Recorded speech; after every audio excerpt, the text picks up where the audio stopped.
Bonjour à toutes et à tous et bienvenue à ce culte du 7 mai à ACER Montréal. J'aimerais que tu salues ton voisin et que tu lui dises bienvenue dans la maison du Seigneur. C'est une joie, c'est une grâce d'être ici. Certains ont expiré ce soir et j'aime bien ce psaume qui dit « Je me couche, je me lève, je me réveille » ou « Je me couche, je me réveille et je me lève ». Je pensais plutôt dans cet ordre-là. C'est vraiment une grâce de pouvoir s'endormir, se lever et de savoir que Dieu a veillé sur nous. Et c'est pour cela que j'aimerais que tu acclames le Seigneur. C'est réellement une grâce. Waouh! Bienvenue à ce culte. J'aimerais également qu'on puisse honorer l'apôtre Alain Patrick Tsengue, le président, le pasteur principal, l'apôtre des églises ACER. Et c'est lui qui nous envoie à ACER Montréal pour lancer cette église. Gloire à Dieu. J'aimerais également qu'on honore son épouse, le pasteur Paulette Tsengue, et qu'on puisse honorer le pasteur Grâce Marfoy, qui est pasteur associé avec moi d'ACER Montréal. Gloire, gloire à Dieu, je suis le pasteur Gentil Mafoy. Et comme vous le remarquez, nous ne sommes pas sur Zoom. Si nous ne sommes pas sur Zoom, c'est que c'est exceptionnel. Dans 2 jours, nous allons nous retrouver parce que le mardi, nous serons là à Montréal. J'aimerais que tu acclames le Seigneur pour ça. Nous avons hâte de vous retrouver. C'est réellement un plaisir immense pour nous d'être avec vous à Montréal. Gloire, gloire à Dieu. Nous allons prier, nous allons écouter la parole de Dieu. Père, nous te bénissons et nous te rendons grâce. Merci pour ton amour. Merci pour ta bonté envers nous. Nous te remercions et nous sommes réellement reconnaissants. Grande est notre gratitude envers toi de nous avoir réveillés en ce jour et d'avoir renouvelé nos forces pour que nous puissions venir en ce lieu saint pour écouter ta parole. Renouvelle notre intelligence par ta parole. Que notre foi soit boostée parce que ta parole déclare « Mon juste vivra par la foi ». Il n'y a pas d'autre système sur cette terre pour le juste de vivre si ce n'est la foi. Et que ce message, Seigneur, puisse révolutionner la foi de quelqu'un. Alors que nous entrons dans ce mois de la foi, Seigneur, nous croyons que durant tout ce mois, des choses extraordinaires vont se produire. Nous allons expérimenter, Seigneur, l'univers du possible et l'impossible va être ridiculisé, Seigneur, par ta parole durant tout ce mois. Merci pour les signes, les prodiges, les miracles. Merci pour les témoignages qui vont se multiplier au nom de Jésus. Je crois que je suis le canal, Seigneur, par lequel tu passes aujourd'hui. Merci de m'utiliser, Seigneur, en long et en large. Merci par ton esprit, Seigneur, de m'utiliser puissamment afin que ta parole puisse tomber sur des terres fertiles qui vont porter leurs fruits au nom de Jésus. Amen. Gloire à Dieu, comme vous l'avez compris au travers de ma prière, nous sommes dans le mois d'une plus grande révélation de Dieu à travers la foi. Donc nous sommes dans le mois de la foi. Et durant tout ce mois, ça va être waouh. Dis avec moi waouh. Durant tout ce mois, ça va être waouh. Et je vous garantis que si vous suivez tous les messages de ce mois, votre foi va être boostée et votre système de pensée va être renouvelé. Vous allez accéder au fonctionnement de Dieu et au palier de fonctionnement de Dieu. Parce que Dieu lui-même, j'ai l'habitude de vous le dire, Dieu lui-même ne peut pas déroger au fonctionnement par la foi. Dieu lui-même a créé l'univers par la foi et durant tout ce mois, nous allons voir des choses extraordinaires. Nous n'allons peut-être pas être tout le temps dans des choses compliquées, mais nous allons être dans des choses délicieuses. Dis avec moi délicieuses. Et regarde ton voisin, dis-lui délicieuse. Nous allons voir la foi. Et je pense que c'est l'un des mois les plus importants de cette année, parce que comme j'ai l'habitude de vous le dire et comme on le dit à l'ACER, la foi est le sujet le plus important. Donc ce mois est le mois le plus important, si vous le voulez. Très bien. Le titre de mon message, c'est le pouvoir de la foi.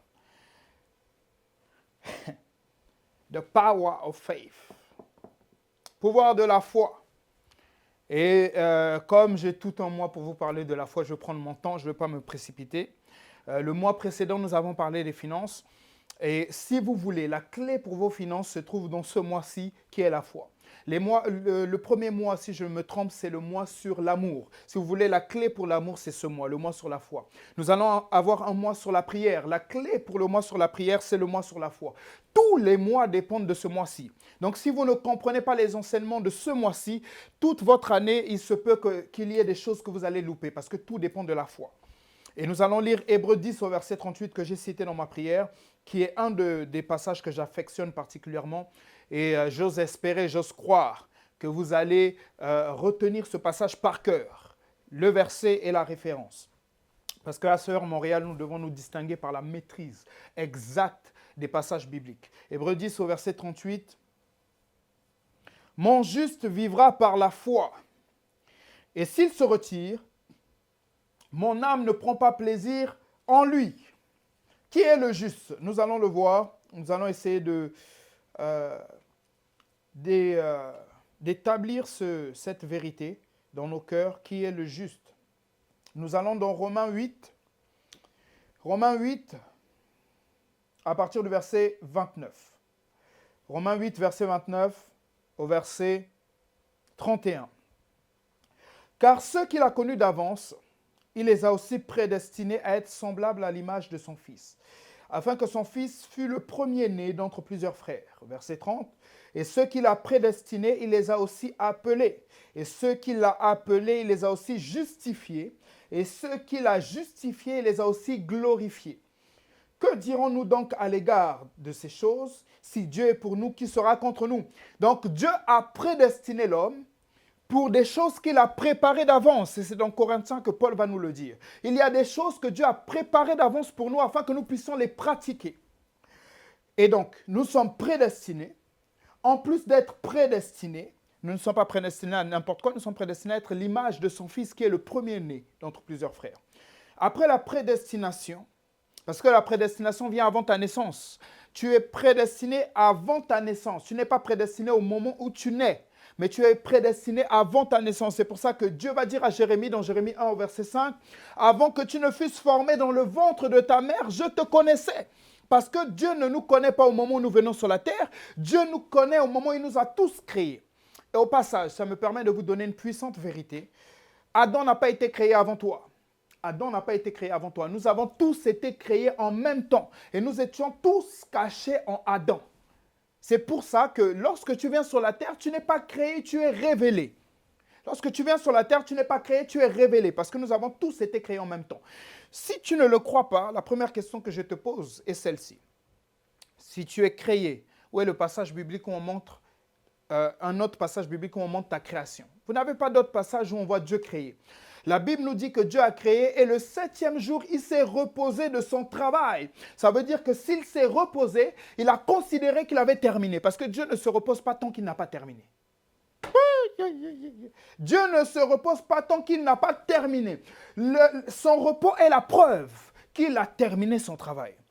Maintenant, nous nous sommes tous manifestés à des temps différents. C'est comme si tu regardes un match de foot, un match de soccer, parce que nous sommes au Canada, et au Canada, on appelle ça le soccer. Tu es en train de regarder un match de soccer, et bon, je sais que c'est pas... Désolé, nous sommes Canadiens. Je suis maintenant Canadien, donc ce n'est pas une moquerie, mais nous ne sommes pas experts au Canada du soccer. On n'est pas experts, mais si vous connaissez un peu les règles, ou même un match de basket, voilà, ça se tient aussi. On va prendre la NBA. Vous êtes en train de regarder un match d'NBA, vous avez le 5 majeur. Vous avez les deux ailiers, vous avez le pivot, vous avez l'arrière et vous avez le meneur. Mais vous remarquez qu'il y a des personnes qui sont sur le banc.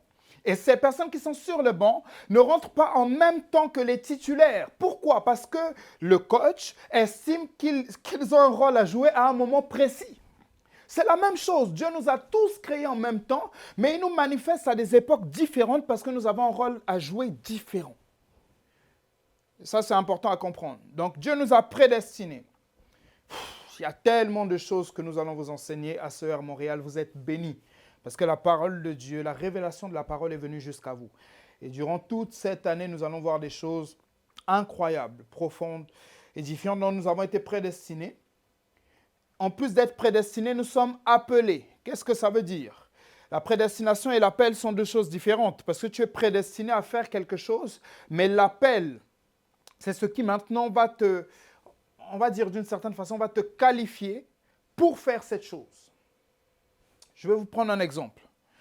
Un menuisier va concevoir une table et cette table est prédestinée à aller dans un foyer pour que cette table soit utilisée comme table à manger. Prenons un exemple. Mais tant qu'une personne n'a pas appelé pour acheter la table est juste prédestinée. Je ne sais pas si vous arrivez à comprendre ce dont je suis en train de parler. Mais jusqu'au jour où quelqu'un va regarder la table et cette personne va dire « Je veux cette table », à partir de ce moment, cette personne va appeler. C'est à ce moment que l'appel rentre. Et au moment où la table, supposons que c'est une image, hein, la table maintenant va répondre, va dire oui, je le veux. Et elle rentre maintenant dans le processus. Un jour, on va mettre le cachet. On va dire cette table maintenant est utilisable. Ça, maintenant, c'est au moment où tu es consacré. D'accord? J'espère que vous avez compris mon exemple. Dans tous les cas, je suis là dans 2 jours. Si vous n'avez pas compris, vous pourrez me poser vos questions dans 2 jours. Il n'y a pas de souci. Il les a appelés et il les a justifiés. Parce que tu ne peux pas entrer dans le plan de Dieu si tu n'as pas une nature. C'est la nature de Dieu qui te permet de faire les choses de Dieu. Le fait que tu sois appelé est une bonne chose, mais le fait que tu puisses marcher maintenant comme un juste, c'est le fait que tu sois comme Dieu. C'est pour ça que Jésus n'est pas mort pour ton corps. Jésus est mort pour ton esprit. Jésus est mort pour ton esprit parce qu'il s'agissait d'un changement de nature. Nous avons vu dans Ézéchiel 36, versets 26 à 27, une chose très puissante. Dieu dit, je mettrai en vous un cœur nouveau afin que vous puissiez suivre mes instructions, afin que vous puissiez pratiquer dans ma parole. Et je lisais un passage biblique, je pense que c'est Pierre. C'est Pierre qui en parle, si je ne me trompe pas, dans sa première épître. Il va parler du fait qu'il y a eu un changement de nature. Je ne sais plus si c'est Pierre ou c'est Jacques qui en parle, l'un des deux, mais il parle d'un changement de nature afin que nous puissions pratiquer les ordonnances de Dieu.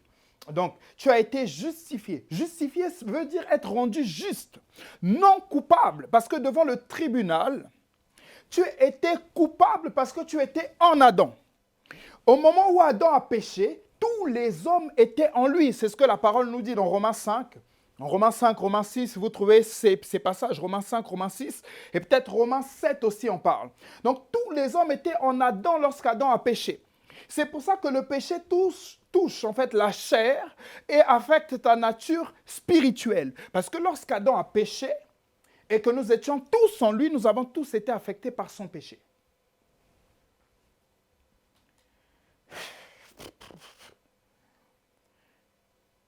Et c'est pour ça que, comment je vais vous expliquer ça? Le péché se trouve dans ta chair, d'accord? Parce que la nature qu'Adam a élevée lorsqu'il a péché, c'était la chair. Adam n'a pas péché avec son esprit, il a péché avec sa chair. Et sa chair va entraîner la mort de son esprit. Et je vous expliquerai dans les détails ces choses-là avec le temps. Mais pour le moment, restons sur cette base-là. Donc nous étions tous en Adam, nous avons tous été affectés par le péché.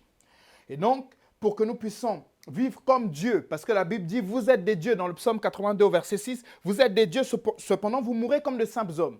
Donc si nous sommes des dieux, que nous avons perdu notre nature divine, il faut qu'il y ait quelque chose qui nous rende notre nature. Et cette chose, c'est la justification. Le fait que tu sois identifié à Christ, à la croix, te rend exactement comme Christ.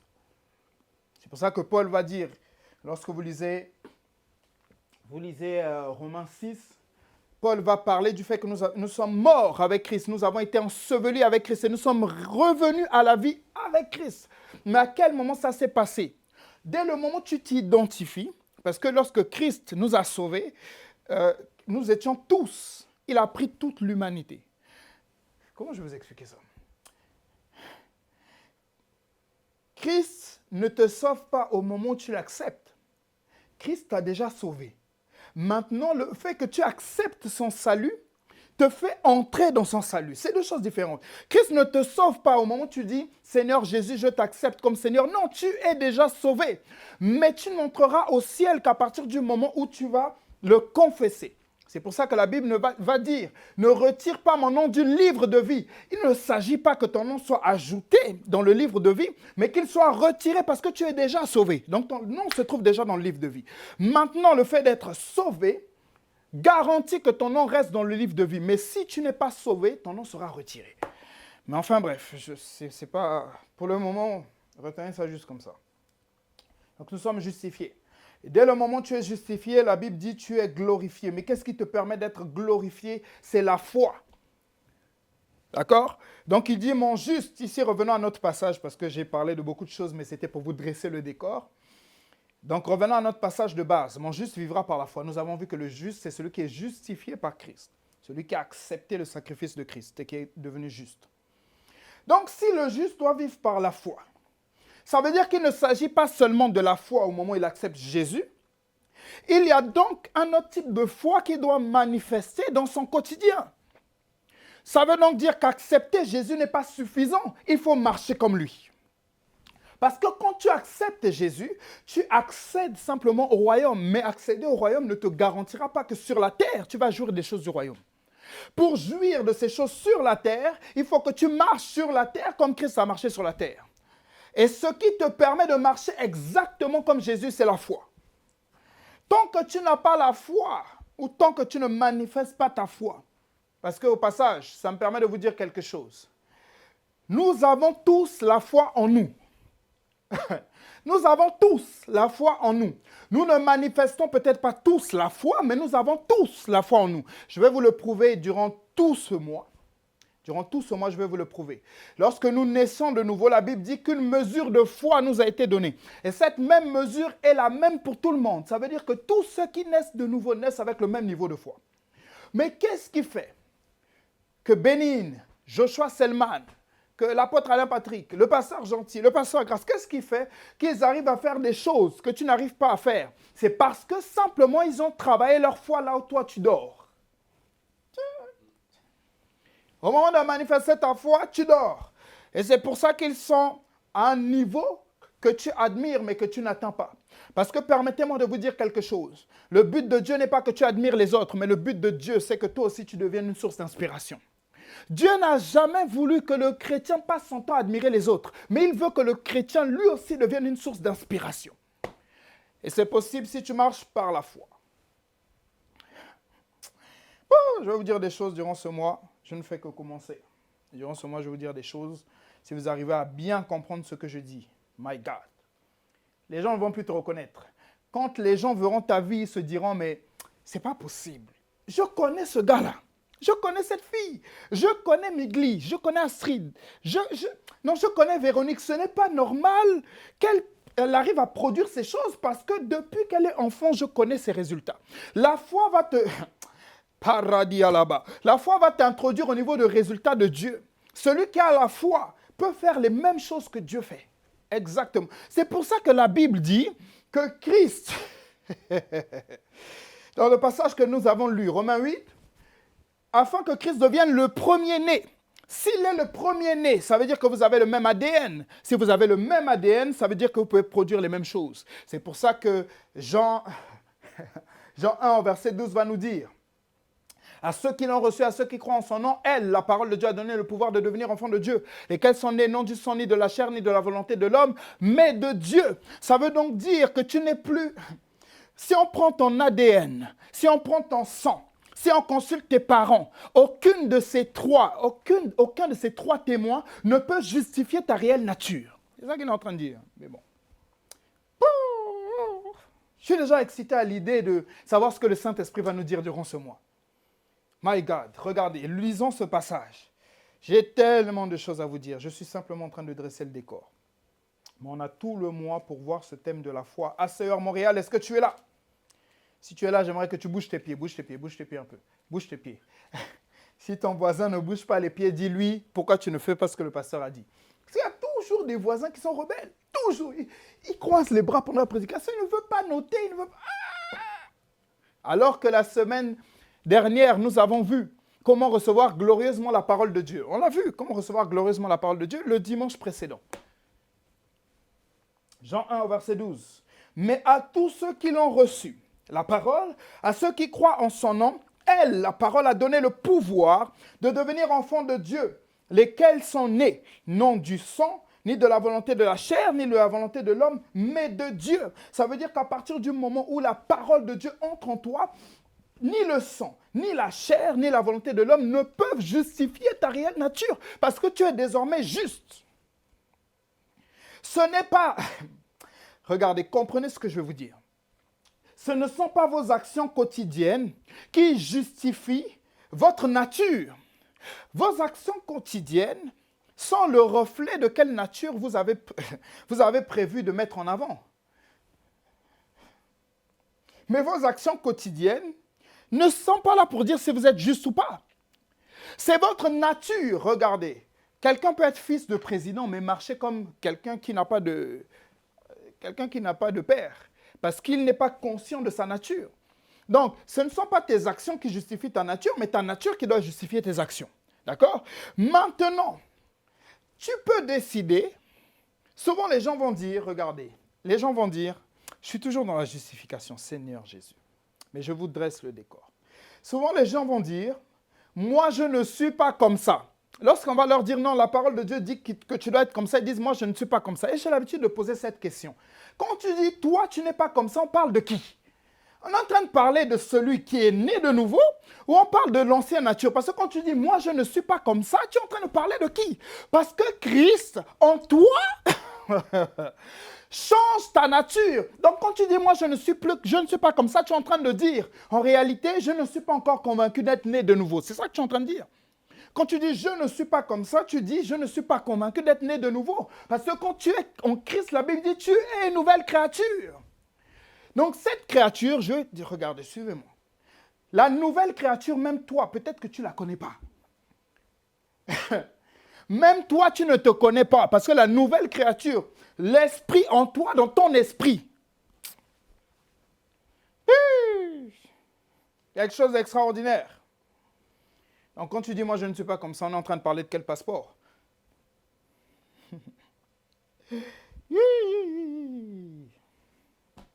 Très bien, revenons sur la foi. Je pense que peut-être je vous ferai durant ce mois une prédication sur la justification. Parce que c'est important. C'est comme des gens qui tombent dans le péché et qui disent « Non, moi je suis tombé dans le péché. » Et ils sont là. En fait, le péché ne change pas ta nature. Dans la sanctification, vous avez deux étapes. Vous avez d'abord le fait que votre nature est changée. La Bible ne dit pas. La Bible ne dit plus que tu es un pécheur, la Bible dit que tu es saint. Ça ne dépend pas de tes actions quotidiennes. C'est maintenant ta nature. Tu es saint. Maintenant, le fait que tu sois saint t'emmène à la deuxième étape, que tu sois maintenant sanctifié au quotidien. Mais le fait que tu sois sanctifié, c'est le fait que tu marches dans la sainteté quotidienne. C'est deux choses différentes. Il y a ta nature et il y a tes actions. Donc, mon frère, ma soeur, sois délivré vraiment, je te dis la vérité. Même si tu as péché ce matin, ça ne change pas ta nature. Maintenant, le but de Dieu, c'est que tu ne marches pas dans le péché. Parce que tu es quand même saint. Comment tu te retrouves dans le péché? Ok, très bien. Dans Luc 18 au verset 8. My God, my God, my God, my God, my God.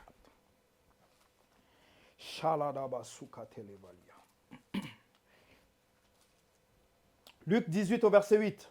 La Bible dit, je vous le dis, il leur fera promptement justice. Mais quand le Fils de l'homme viendra, trouvera-t-il de l'amour? Trouvera-t-il de l'argent? C'est ça que ta Bible dit. Trouvera-t-il un mari? Trouvera-t-il une épouse? C'est ça que ta Bible dit. La Bible dit, trouvera-t-il de la foi sur terre? Et je vous l'ai dit la dernière fois, nous sommes en train de parler ici de la période de la tribulation, après la tribulation. Le passage nous dit, il leur fera promptement justice. En fait, il y a une période de 7 ans qui arrive. Jésus va venir dans le premier retour de Jésus. Vous devez comprendre qu'il y a 2 retours de Jésus.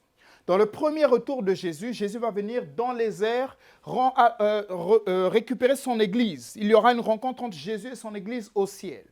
D'accord? C'est ça que vous trouvez dans certains passages. Mais lorsque vous lisez votre Bible, si vous êtes quelqu'un qui aime bien la lecture de la parole de Dieu, vous allez remarquer aussi qu'il y a des passages qui disent « Tout œil le verra ». Donc on parle de quoi? Ici, on parle du deuxième retour de Jésus. Donc, Jésus revient, il prend son église dans les airs. C'est là où vous allez, après cette période, avoir 7 ans de tribulation. Et ces 7 ans, il y a 3 ans et demi de petite tribulation et 3 ans et demi de grande tribulation. Et Jésus dit, après cette période de 7 ans, à son deuxième retour, quand tout œil le verra, trouvera-t-il de la foi sur la terre? C'est ça qu'il est en train de dire. Il n'a pas dit, trouvera-t-il de l'amour? Il n'a pas dit, trouvera-t-il de l'argent? Il a dit, trouvera-t-il de la foi? Parce que la foi, c'est quelque chose qui s'éprouve. Regardez, j'ai l'habitude de vous le dire, cher peuple canadien, suis-moi. Dire j'ai la foi n'est pas suffisant. Aller à l'église n'est pas suffisant. Il y a des gens qui vont à l'église parce qu'ils s'ennuient le dimanche. Donc, aller à l'église n'est pas la preuve que tu as la foi. Il y a des gens qui vont à l'église parce qu'ils ont des amis à l'église. Mais ils ne vont pas pour être boostés dans leur foi. Donc, aller à l'église n'est pas une preuve que tu as la foi. Servir Dieu n'est pas une preuve que tu as la foi parce que tu peux servir parce que tu as repéré un frère ou une sœur là-bas. Dans ce département-là, tu dis, aïe, le frère là, si je l'attrape, Donc tu vas dans ce département parce que tu as un objectif. Il y a des gens qui vont, je dis servir Dieu, aller à l'église. Donner sa dîme n'est pas une preuve de foi. Tu peux être simplement quelqu'un qui veut montrer que tu es obéissant au pasteur. Parce qu'il y a des gens qui veulent être dans les bonnes grâces du pasteur. Donc il va donner sa dîme pour que le pasteur voit que c'est quelqu'un qui donne. Mais ce n'est pas une preuve de foi. La foi se prouve dans la difficulté. La foi se prouve lorsque tout semble être contraire et que toi, tu prends la décision d'aller à l'encontre. La foi, parabasukate, celui qui a la foi, lorsque vous le regardez, vous trouvez qu'il est fou. C'est pour ça que la foi est une folie. Parce que ceux qui te regardent ne peuvent pas comprendre intellectuellement ta décision ou ton langage. Mais toi, tu sais que Dieu te conduit dans ce langage. À la foi. Celui qui a la foi, quand vous l'entendez parler, vous avez l'impression qu'il est perché, mais c'est normal parce que celui qui lui donne les instructions est au ciel. C'est ça le mot. Le mot dit perché. Si tu es perché, c'est que tu es au ciel ou la tête dans les nuages. Mais celui qui te donne les instructions est au ciel. Donc désormais, frères et sœurs, quand on te dit tu es perché, commence à danser parce que tu es connecté au ciel.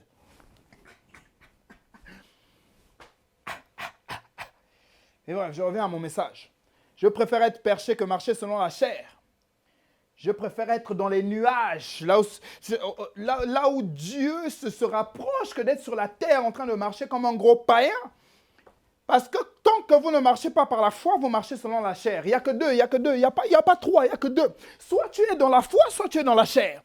Si tu n'es pas dans la foi, sois sûr, mon frère, ma soeur, c'est que tu es dans la viande. Tu peux prier. Est-ce que vous savez que le nombre d'heures dans la prière ne garantit pas ton niveau de foi? Il y a des gens justement qui prient 5 heures parce qu'ils passent leur temps à se lamenter. Pendant 5 heures, il est là, Seigneur, viens, Seigneur, aide-moi, viens au secours de ma foi. Et une personne qui a la foi prie pendant 5 minutes. Mais quand elle sort de là, tu vois des résultats. Parce que ça ne dépend pas du nombre d'heures, ça dépend de ta foi. Je ne sais pas si vous arrivez à comprendre ce dont je suis en train de parler. La foi va t'emmener dans une dimension de prière courte et efficace. Quand tu prieras 5 heures, c'est parce que tu aimes passer du temps dans la présence de Dieu. Il y a des gens qui ne prient pas simplement pour avoir des choses. Il y a des gens qui prient simplement parce qu'ils aiment la présence de Dieu. Et si c'est toi, dis ça, c'est moi. Non, à Sœur Canada, je ne t'entends pas. Dis ça, c'est moi. Parce qu'il y a des gens qui aiment simplement. Simplement. De la même façon, tu aimes passer du temps avec tes potes parce que la présence de tes potes est agréable. Tu peux passer des heures. De la même façon, il y a des gens qui prient juste pour sentir la présence de Dieu, juste pour dialoguer. Et il y a des gens, en 5 minutes, ils ont résolu le problème. Et je déclare sur ta vie au nom puissant de Jésus que durant ce mois, il ne faudra pas plusieurs minutes pour que tes problèmes soient résolus. Ton problème de papier n'a pas besoin d'1 heure, il a simplement besoin de la foi. Ton problème financier n'a pas besoin d'1 heure, il a simplement besoin de la foi. Je ne sais pas si tu m'entends. Ton problème actuel n'a pas besoin d'1 heure, il a besoin de la foi. Et Jésus va nous dire quelque chose d'extraordinaire. On va le lire. C'est dans Marc 11. Mon Dieu, mon Dieu. Marc 11 au verset 22. Verset 22 au verset 24. Marc 11, verset 22, verset 24. Je ne suis que dans l'introduction de mon message. Je ne suis même pas entré dans le corps. Ça va être passionnant. Tout ce mois, tout ce mois, ça va être passionnant. Je vous le dis en vérité. Regarde au verset 22, Jésus prit la parole et leur dit « Ayez foi en Dieu ». La traduction littérale du grec ici, c'est « Ayez le même type de foi que Dieu ». Ça a été traduit en français « Ayez foi en Dieu », mais ça veut dire « Ayez le même type de foi que Dieu ». Au verset 23, il dit « Je vous le dis en vérité, si quelqu'un dit à cette montagne, ôte-toi de là et jette-toi dans la mer. » Notez, montagne, la taille d'une montagne. Ôte-toi de là et jette-toi dans la mer, et s'il ne doute point en son cœur, mais croit que ce qu'il dit arrive, il le verra s'accomplir. C'est pourquoi je vous dis tout ce que vous croyez. En vrai, je cherche le passage, je lui parle du grain de sénévé. Très bien. Voilà. Je vais vous chercher la référence. Je vais vous la donner. Parce qu'il y a une version, il parle du grain de sénévé. Ok, très bien.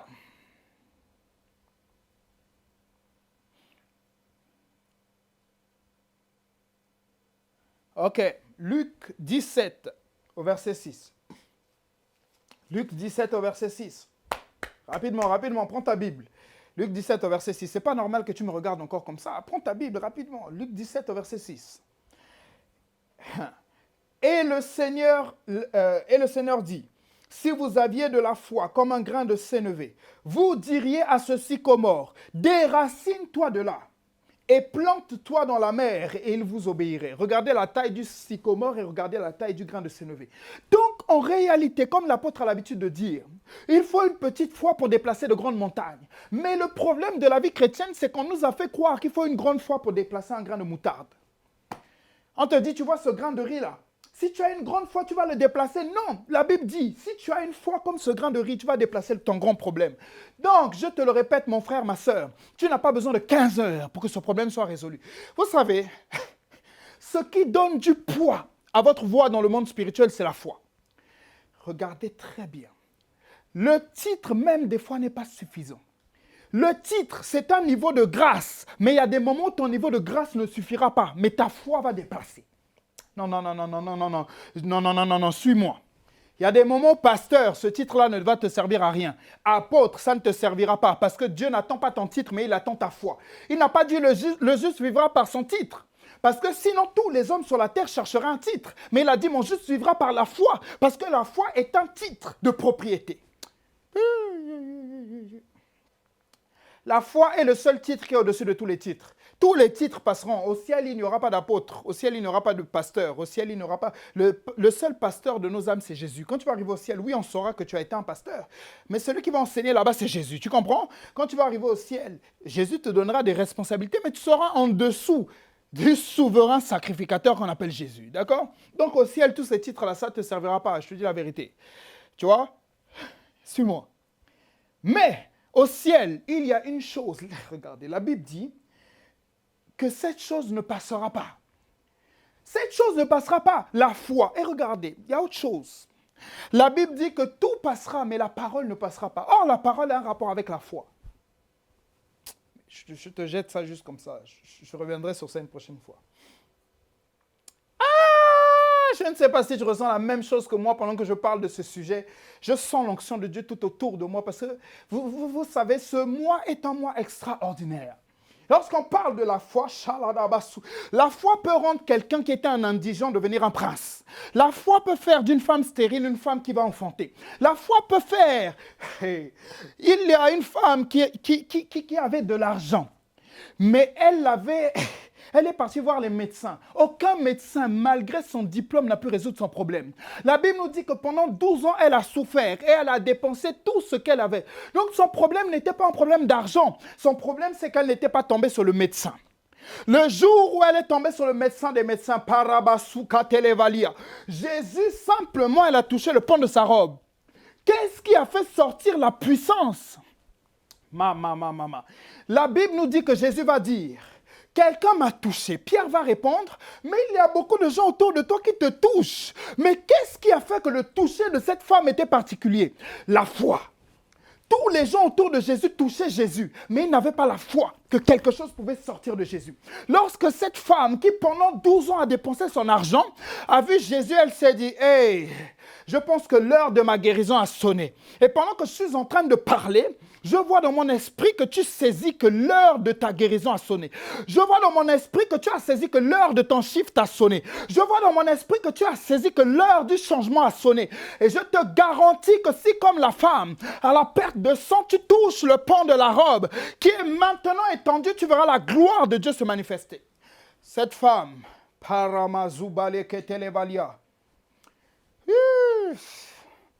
cette femme a touché Jésus comme les autres. Il peut y avoir plein de personnes qui assistent le pasteur, mais tous ne sont pas des assistants de pasteur. Parce que pendant que tu assistes, la foi que tu relâches va déterminer ce qui va se produire. Judas assistait Jésus, parce que Judas gérait l'argent que le ministère de Jésus produisait. Mais pourtant, Judas n'était pas assistant, parce qu'il faut avoir la foi pour être un véritable assistant. Donc Judas était là, il servait Jésus. Mais la Bible nous dit qu'un seul a pu donner la réponse, et ce seul-là s'appelait Pierre. Regardez, Jean aimait Jésus, mais Jean n'a pas donné les réponses que Jésus attendait. Lorsque Jésus posait les questions, celui qui donnait la réponse, c'était Pierre. Et quand Jésus a vu la foi de Pierre, bien qu'elle soit petite, Jésus s'est dit, il arrive au moins à répondre à mes questions, donc je te donnerai les clés du séjour des morts. C'est une question de foi. Dis avec moi, c'est une question de foi. Ce n'est pas une question de servir le pasteur. Ce n'est même pas une question d'offrande. Parce que tu peux faire des offrandes, mais si tu n'as pas la foi, tes offrandes sont nulles, zéro. Tu peux prendre 10 000 € de ton compte, tu sors, rien, ça ne change rien. Parce que tant qu'il n'y a pas la foi,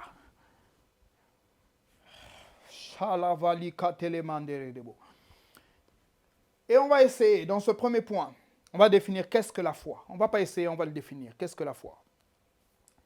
Je commence à rentrer dans le vif de mon sujet.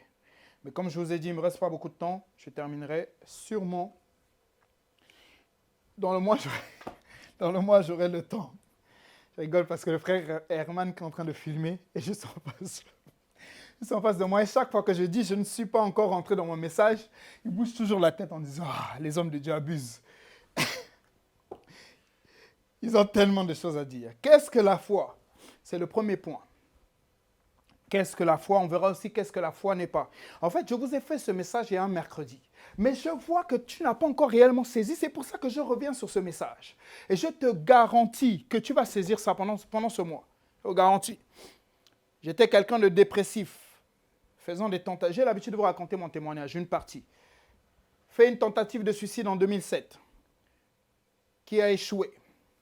Je souffrais du rejet. Partout où j'allais, peu importe le groupe, je pouvais être entouré, je souffrais de rejet. Mais le jour où j'ai compris que tout dépendait de ma foi, vous savez, en réalité, le diable n'a pas peur que tu pries. Le diable n'a pas peur que tu ailles à l'église. Il a peur que quand tu vas à l'église, que tu entendes ce que je suis en train de dire. Il a peur que pendant que tu pries, Dieu te révèle cela. Le diable n'a pas peur de tes heures de prière, mais il a peur de la foi que tu relâches. Parce que Satan sait qu'il ne peut rien contre la foi. Non, suis-moi. Satan peut bloquer quelqu'un qui a de l'argent. Satan peut même bloquer quelqu'un qui prie. Mais Satan ne peut pas bloquer quelqu'un qui a la foi. Parce que quand tu pries et que tu as la foi, là, tu deviens unstoppable. C'est la seule chose. La chose que Satan ne peut pas bloquer, c'est la foi. Même l'amour dépend de la foi. Les trois sont interdépendants. Satan ne peut pas bloquer quelqu'un qui a la foi. Parce que quand tu as la foi, il sait que tu deviens unstoppable. C'est pour ça qu'il n'a pas pu bloquer Jésus. Regardez, très bien, je vous l'ai dit la dernière fois. Satan et Jésus prennent verset biblique contre verset biblique. Ils sont dans le désert. Jésus a faim. Donc il est affaibli physiquement. Mais Satan n'arrive pas à déstabiliser Jésus. Pourquoi? Parce que Jésus a la foi. Satan cite un verset biblique, mais il n'a pas la foi dans ce verset biblique. Peu importe le verset, regardez, c'est très bien ce que je vais vous dire. Peu importe le verset que Satan va vous citer, ça ne sera jamais la vérité dans sa bouche parce qu'il n'a pas la foi en ce passage. Mais dès que Jésus répondait, Satan sentait la foi. Au dernier moment, quand Jésus a répondu, Satan est tombé KO parce que la foi de Jésus au dernier verset l'a terrorisé. Je vous dis la vérité. Le but n'est pas de connaître les versets bibliques par cœur, mais c'est d'avoir la foi en ces versets bibliques. Tu le connais, c'est bien, mais il faut que tu aies la foi relâchée dans ce verset biblique. Ce qui fait une bonne prédication, ce n'est même pas le nombre de versets dans cette prédication, mais c'est la foi relâchée dans cette prédication. Et je vous ai dit la dernière fois qu'il y a des prédicateurs, quand tu les écoutes, tu sens que tu es un pécheur. Mais il y a des prédicateurs, quand tu les écoutes, tu sens que tu es Superman. Et c'est le but de cette prédication. Est-ce que tu m'entends? ACR Montréal, est-ce que tu comprends ce que je suis en train de dire? À la fin de ce mois, plus personne ne pourra te mentir. Peu importe ce que tu as fait hier, ton futur n'est pas déterminé par ton passé. Ton futur est déterminé par ta foi. Regardez. Ton futur n'est pas déterminé par ton passé. Ton futur est déterminé par ta foi. Ton futur est déterminé par... Tout est une question de foi. Et durant ce mois, à un moment donné, quand je vais parler, tu vas aller imposer les mains à ta mère. Je te dis la vérité. Ta mère qui est malade depuis des années, là, tu vas aller te dire, maman, j'ai entendu quelque chose. Chatalaba sitale. Que la parole de Dieu est véritable. Je vais t'imposer les mains aujourd'hui. Ton père va faire la prière de repentance pendant ce mois. Je te dis la vérité. Parce que cette parole ne peut pas regarder. Je vais terminer par ça. Ça vaut mieux que je termine, parce que j'ai encore beaucoup de choses à dire durant ce mois. On va lire un dernier passage. Ésaïe 55 au verset 11. Je sens l'onction de Dieu, je vous dis la vérité. Ésaïe 55 au verset 11. Je vais vous dire la vérité. Hein. Vous pouvez écouter plusieurs prédicateurs, mais il y en a quand vous les écoutez. On peut même citer les mêmes versets bibliques, mais ça ne produit pas le même résultat. Parce qu'il y a des gens, quand ils citent le verset biblique, il l'a juste retenu ou il l'a juste vu à l'IBA, ou il l'a juste vu dans un institut biblique, ou il a juste entendu d'un autre pasteur. Mais ce que je suis en train de vous dire ne vient pas d'un autre pasteur, ça vient direct de la parole de Dieu. Cher prédicateur, j'aimerais que si tu tombes sur cette prédication, que tu puisses retenir ceci. C'est bien de reprendre des prédications d'autres prédicateurs et de les redire, mais c'est encore mieux d'avoir soi-même une prédication téléchargée. Quand tu l'as téléchargée, c'est que tu as téléchargé la foi de ce que tu as reçu. Ésaïe 55 au verset 11, je termine par ça. Ainsi en est-il de la parole qui sort de ma bouche. Elle ne retourne point à moi sans effet, sans avoir exécuté ma volonté, accompli mes desseins. Regardez ce que Dieu dit. Ainsi en est-il de la parole qui sort de quoi? De ma bouche. Mais comment peux-tu entendre ce qui sort de la bouche de Dieu si tu ne l'entends pas soit dans ton esprit, soit de ma bouche? Je suis la bouche qui est en train de parler. C'est pour cela que vous devez comprendre que chaque fois que le diable vous empêche de venir à l'église, c'est parce qu'il sait que dès que la parole est sortie de la bouche et que vous l'avez entendue, elle ne peut pas remonter sans s'être accomplie. Mon Dieu, je ne sais pas si vous arrivez à comprendre. Il dit, la parole qui sort de ma bouche ne revient pas sans s'être accomplie. Ça veut dire que le diable sait. S'il vous empêche de venir à l'église, il va vous empêcher d'entendre la parole. Et la parole pourra repartir parce qu'elle n'a pas été entendue. Mais dès le moment où elle est sortie de la bouche, tu l'as entendue, c'est fini. C'est fini. Lève-toi un peu à Sœur Montréal, on va prier. On va simplement prier, on va terminer. J'aimerais que tu déclares là où tu es à Sœur Montréal, déclare après moi. Au nom de Jésus, je déclare que je suis un homme, une femme de foi. Durant tout ce mois, ma foi sera boostée. Je déclare que l'impossibilité ne fait plus partie de mon langage. L'impossibilité ne fait plus partie de mon système de pensée. Ce mois est mon mois. Déclare-le avec foi, ce mois est mon mois. La foi qui va être relâchée va me catapulter à une autre dimension. Satan, écoute-moi bien. Durant ce mois, que ce soit mes papiers, que ce soit mes finances, que ce soit ma santé, que ce soit mes pensées, tu vas lâcher prise. Tu vas lâcher prise. Parce que la foi est ce qui te fait peur. Je déclare au nom de Jésus que la foi relâchée durant tout ce mois va déplacer mes sycomores, va déplacer mes montagnes. Vas-y, prie en langue. Shalaba sukale valiadaba. Baradaba zukatele de bandele de bosata. Baramandele de bosale de ketele de babo. Shalidabalaba sukatele valia. Je déclare au nom puissant de Jésus que ce mois de la foi est le mois où les montagnes vont être déplacées. Le mois des révélations, le mois de la connaissance. Parce que la parole déclare que l'esprit de révélation et de sagesse sont contenus dans la foi. Je déclare que ce mois,